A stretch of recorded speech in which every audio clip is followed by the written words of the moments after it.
Hey guys, welcome to another video of MaxiAspie, and I'm going to start the video with some good news. So as you all may know, I do a lot of speeches across the UK throughout the year, and I will be speaking at this year's Autism show up in London on the 17th of June, and I'll also be speaking at the Autism show on the 24th of June up in Birmingham. So I've done a few speeches this year already for Oxford Brookes University, Dimensions UK, and also I recently just did a speech for Edge Hill University. However, I'm really looking forward to the Autism show, and if any of you guys are going, feel free to come and speak to me, to come to my session. It would mean a lot just to see some familiar faces, and I can't wait for the days to happen. But today guys, I'll be talking about autism and sleeping. So as a child growing up throughout school, throughout education, I found it very hard to sleep, to the point where some days I'd still be up at 2 o'clock in the morning. Now later down the line we found out a lot of this was to do with the medication I was on for my ADHD. However, I think a lot of it was due to my autism as well, and how it affected me with anxiety, with stress, with the inability to basically clear my head and be able to just to relax and rest for bedtime when I was going to sleep, to the point where we tried numerous amount of things that I'm going to mention to try in today's video. So one thing that I've done throughout adulthood is remove IT devices before bedtime. It's actually been proven that screen time can keep us up. It's all to do with the lighting that is being displayed from our screens, and that can keep us awake at night. So what I've tended to do is try and remove that IT before I go to bed, because it does keep your mind active. It is very easy just to look at social media or watch a bit of YouTube, and it's just at your fingertips and it's just there. It's so easy to do. So if you're having issues sleeping, that's the first thing I would try, is to remove IT devices from that equation to see if you start sleeping better.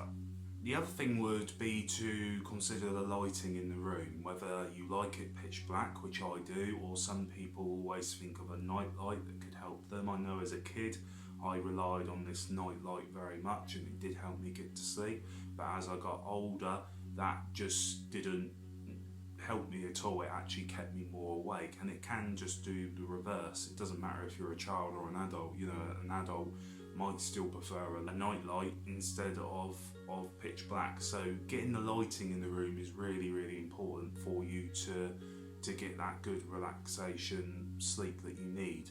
The other tip I would say is reduce noise as much as possible. I know I've been awake at some nights because I don't know where the noise is coming from, to find out that it's been my Xbox and it started doing something, or it's been my laptop and the fan's kicked up on it. You know, it's just these little things that are so small but keep you awake, and sometimes it's the small noises that can keep you awake, to the point where even a tick in a clock could keep somebody awake. So it's just reducing that noise as much as possible to make sure that you can get asleep. Some of these noises can be too much and is oversensory for some people, especially when you're in a room that is completely mute, and then you've just got this one noise keep going, and it's enough to sort of keep you awake at night. So reduce the noise as much as possible, I think, is also really key. Also use apps, you know, to monitor your sleep and everything like that. They can be really helpful, but also monitor the amount of hours of sleep you're getting. If you're getting too much, if you're getting too less, because if you're getting too much, that could be why you're having issues sleeping. But also if you're getting not enough, that can cause issues sleeping, because your brain just doesn't know what to do. It's just on the run 24/7. So always factor in those things. How much are you sleeping? Are you getting enough sleep? Are you working too hard? Is your brain just working all the time? Is that what is keeping you awake? One is always relax before you go to bed. If it's an hour of you just doing nothing, or watching a TV show, and then half an hour of you just relaxing and just not even thinking about things, but just relaxing, just letting go, just sitting there possibly doing nothing, you know, can really help. Just relaxing before you go to bed can really set the tone before you go to bed. And it sort of falls into the other one, but clear your mind before you go to bed. Just anything that's worrying you, that you're anxious about, that you're stressed about, whether it's work, education, if it's a big meeting that you've got, if it's that you're going to start singing on stage or your first public speech or whatever it is, just clear your mind before you go to bed. Don't think about it, and when you get into bed, just clear your mind. Don't think of any of those things, because you will have a better night's sleep if you're just thinking about something that you enjoy watching or nothing at all. You know, it will help you if you clear your mind. And if you're still struggling after all those tips, I've recently been going back to the gym, and I can tell you, since I've been doing that and those other tips, I've been getting a much better sleep. So exercise in the day can really be key.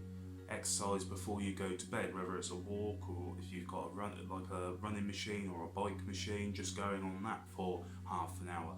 Just let your body sort of wear itself out, so when you go to bed you can just fall asleep really quickly. That's been really working for me, so I would suggest that as well. Also, meditation. Always try meditation. It's one thing that I need to get more into and something I want to explore a lot more, but meditation can be really key to getting a good night's sleep, to clearing your head, clearing those anxious thoughts, feeling relaxed. Meditation can do all that as well before you go to bed. So it's really key to try that if you're having issues sleeping. And the two last ones are small little things, but make sure the temperature is right in the room, because I can't get asleep if it's too hot and I can't get asleep if it's too cold. I can actually get more asleep if it's too cold than too hot, which is why I hate the summer. So make sure the temperature is right for you in the room, because there's nothing worse than sleeping in a temperature that's just unbearable. And the last thing is also about diets. I've recently changed my diet, and it's a lot more healthier for medical reasons really, and it's been a lot more healthier, and I've felt that I've got a lot more better sleep on that.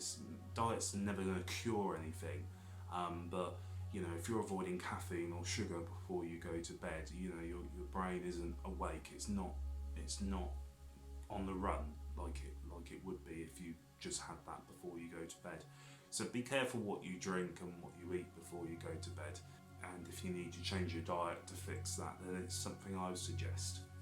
But guys, I hope you enjoyed this video. I hope it was informative. Tell me what you thought down below, and if you're at the Autism show, please comment down below and I'll make sure that I try and see you. So guys, thank you for watching as always. Take care and goodbye for now.